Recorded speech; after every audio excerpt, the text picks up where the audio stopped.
Well, guys, it's funny. Basketball season's underway. NBA, we're already about 10 days into it. We've got college basketball just around the corner, and I thought who better to talk a little NBA and college hoops than SB Nation's Ricky O'Donnell. He joins us via the Miami Acura hotline. And, Ricky, thanks for taking a few minutes and hanging out with us here today.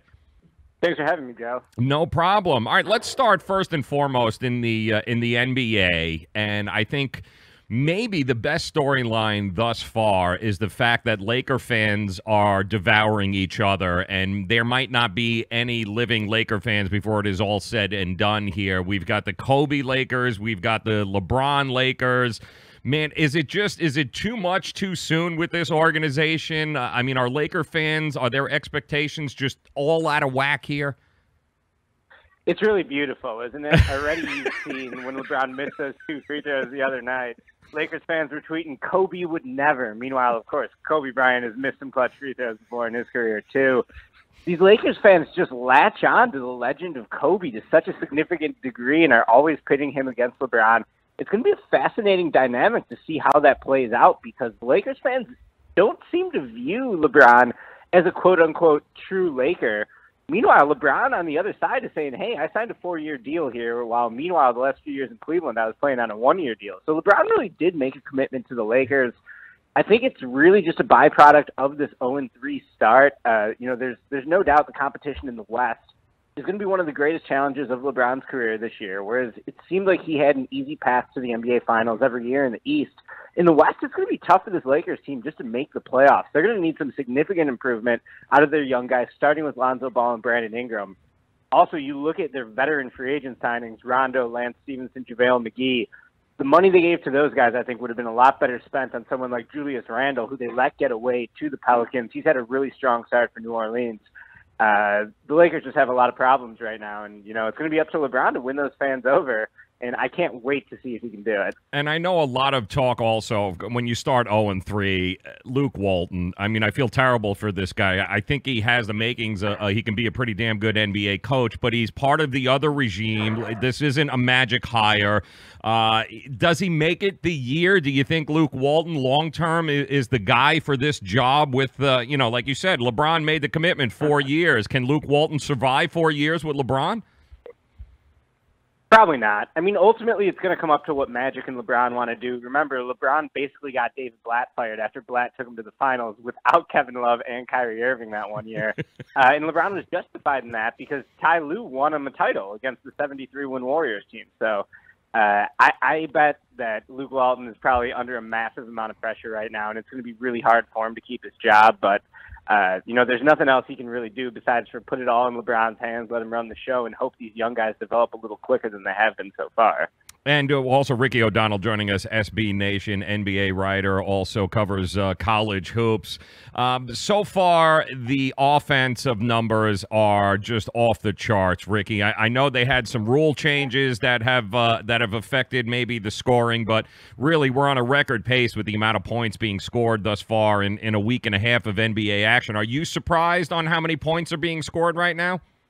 I am surprised. I mean, I can't remember seeing NBA games played in the 140s, which seems like it's the norm this year. I do wonder if it's sustainable, but really I think it's a byproduct of the Warriors' influence. It took teams a few years to catch up to Golden State. Now you're never going to be able to copy the current model of Golden State, which is Steph Curry, Kevin Durant. That's just too much top-end talent for anyone to be able to copy or comprehend. But really what they're trying to do is model the early Warriors years, the 73-win team, the first team that won a title the year before that. In terms of pace and space, jacking threes everywhere. I mean, you see a team like the Raptors taking 43-pointers. I think the Jazz took 46 threes against the Warriors the other night when they lost on a tip-in at the buzzer. So this is the way the league's going. 3 is always going to be worth more than 2. So that's the simple math equation at the heart of the NBA right now. I don't really think it's going to change too much, but these games in the 140s played at this frantic pace.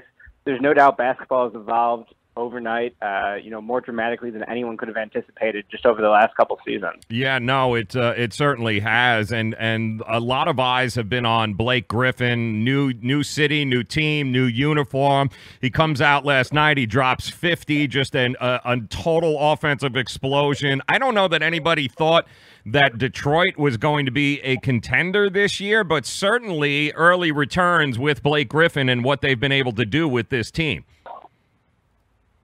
You know what jumped out to me about that Blake Griffin game? 5 of 10 from three-point range. If I would have told you 5 years ago that Blake Griffin took 10 threes in an NBA game, you would have looked at me like I was crazy. That just wasn't part of his game. If anything, he was stretching the floor from the mid-range only. It's just a byproduct of this era. These big men know they need to stretch out the floor to stay with the league and adapt with the changing times. Griffin is a prime example of that. He's still only 29 years old. He's not the same absolutely elite athlete that we remember early in his career, but his skill level has always been really underrated. I thought he's a very good passer, ball handler. Now he's added range to his jump shot. The East is so wide open that if Griffin can keep this up and if Detroit can actually get something out of their point guards, they could definitely be a factor in the Eastern Conference playoffs, I think. Yeah, no, absolutely. And I think you can't – we all knew Toronto was going to be good, but Detroit, Milwaukee is certainly going to be there. Boston, I mean, there is the East is – it's got some competition, but for the first time in forever with LeBron being out west, the East, there are some teams with, with some possibilities that who knows. We could be looking at a totally different team outside of Boston or Toronto in the finals this year. The East is going to be really fascinating. Obviously, LeBron going west opens it up for everyone else. I still think this is coming down to Boston versus Toronto. Boston is sort of that premium example of how to copy the Warriors, getting wings when everyone else was loading up on big men, making sure their guys could defend and shoot from all 5 positions on the floor. On the flip side, you have Toronto. I think this Toronto team is absolutely loaded. They won 59 games last year, upgraded their best player from DeMar DeRozan to Kawhi Leonard. Kawhi's looked great so far at the early start of the season. Toronto could even make another move. I wouldn't be surprised if they chase Jimmy Butler just to go all in on this season. They know they only have 1 year of a commitment from Leonard. That team's got a lot of depth. They have a ton of shooting all over the floor, and they got two-way guys everywhere, dudes who play both ends of the floor. I really like that Toronto team. I think Boston's the favorite in the East, but Toronto's got a really good chance to upset them. Yeah, no, you never know what's happening. Ricky O'Donnell, SB Nation, joining us. And Ricky, are the Denver Nuggets the best team in the NBA nobody's talking about? Denver's phenomenal. I don't know if I'll go that far, but I will say that Nikola Jokic is the best player in the NBA no one's talking about. He's probably a legitimate top 10 player at this point. We just saw him post a triple-double where he shot 11 for 11 from the field. This guy's unreal. He dominates in a way that we haven't really seen in this era of NBA basketball before. He's an overweight, slow center who doesn't really look like a basketball player by any normal standards. But, geez, his skill level is just so incredible. He's one of the truly great passers in the league at 7 feet tall. He can stroke it from anywhere on the floor with his jump shot, and his IQ is just off the charts. So, if you're looking at NBA players who are emerging superstars this year, I think Nikola Jokic is the first guy you got to look at. His level of production just demands it at this point. Yeah, he's in that status. Absolutely, and there's going to be some fun times to watch this year with that team. And also out of the gate, I mean, listen, we know when you're dealing with a 7-footer in the Pelicans, and you've got to deal with just that monster that Anthony Davis is. We know he's going to get his, but maybe surprising enough is what the other pieces around him are starting to do. I mean, they're averaging 140 points a game. I mean, give me a break. Love the Pelicans. Think the Pelicans are totally legit this year. It really started last season with their trade for Nikola Mirotic coming over from the Bulls. Mirotic has been a stud since they got him. He's averaging close to 30 points a game at the early start of the season. He's someone who gives them that spacing component with Davis that they didn't have before when Davis was playing the nominal power forward. Now they slide Davis to center. That was the obvious move all along. It took them too long to realize that with Davis at center and Mirotic spacing the floor out to 3 next to him, this team just has a lot of offensive firepower. You look at the backcourt, they added Elfrid Payton this year to take the place of Rajon Rondo. He's been a pretty good, productive player for them. Drew Holiday's stud. He's one of the most underrated guys in the league, I think. Etuan Moore, good bench guy. Only problem with the Pelicans, do they have enough wings to compete? It's been the problem with that roster for a few different years now. wing is the single most important position in the NBA. They might have the weakest crop of wings of any of the elite teams in basketball right now. With that being said, when you got Anthony Davis, it can tend to mask a lot of problems, and I think that's the formula they're going to be rolling with throughout the year. Are they going to be forced to choose between Julius Randle and Morotic before the end of the year? Well, right now, Randall's coming off the bench, and he's killing it. Yeah. I mean, he had 25 last night. I think that he's perfect as a third big man. They only gave him the mid-level exception, so there wasn't like a huge market for him, despite, the reputation he had coming into the league through the draft. I think that, that signing was really inspired by the Pelicans, and I can't believe the rest of the league just let him nab Randall on that contract. Yeah, no, exactly. But you know what? That's it's working for them, and it's been a fun start to the NBA season for sure. And just around the corner, the college basketball season getting ready to take center stage. And joining us via the Miami Acura hotline, Ricky O'Donnell, SB Nation. He covers the NBA as well as college hoops. And Ricky, the big story all off season has been this, the FBI investigation, and everyone's fingers are in the cookie jar. And what do you think, Rick? I mean, what is ultimately going to be the big storyline coming from this investigation? What are we going to see? What is everyone going to be talking about? The actual trial, what is being played out in court right now, is kind of insane. I don't know if a lot of people realize it.